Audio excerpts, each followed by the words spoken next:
Presidential candidates making a final push to get people to cast ballots in their favor.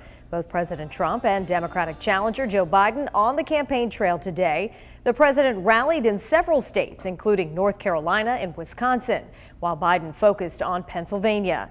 Battleground states have been the focus of the final days of this election.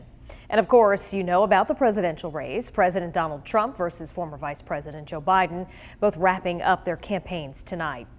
The other big race we are watching is the Alabama Senate race. Senator Doug Jones is running against former Auburn coach Tommy Tuberville, both running fierce campaigns against each other in what's expected to be a close race.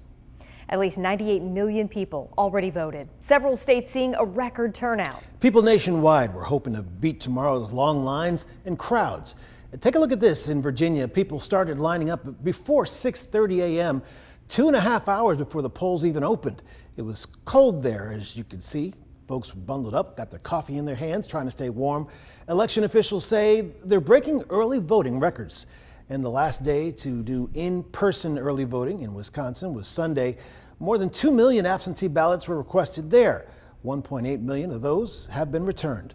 Election officials expect to count at least 175,000 ballots at one location alone. And a final push tonight from President Trump, pushing his supporters to show up at the polls. He was in Florida, where people in the stands shared their thoughts about the pandemic and leadership.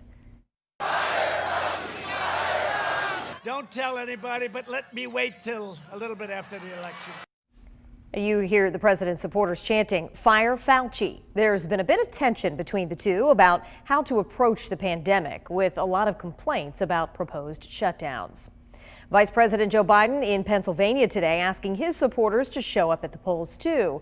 He hopes the election will heal the country and get us back on what he calls the right track.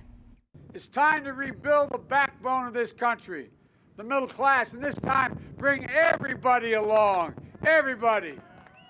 It's time to unite this country.